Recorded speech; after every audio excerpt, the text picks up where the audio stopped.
good evening. This is Richard of the House of Pure Essence, and today we're going to teach you how to put the Health-e Split from Gelair into your aircon. But before we start, make sure you work in a safe manner, because when the aircon is on, you cannot work with it, but you have to switch it off first. So let's switch off the aircon now, and then we can actually start proceeding with the procedure. Take off your grill.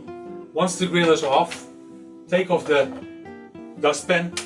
Once it's off, now we have the Health-e Split that we can put inside the aircon.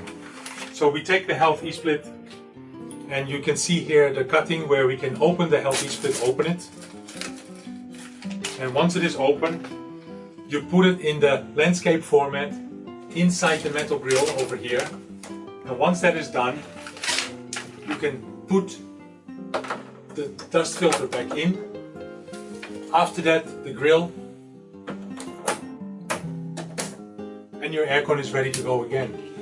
And now you have the Health-e Split installed, and for the next couple of days you can experience the nice strong smell of tea tree oil.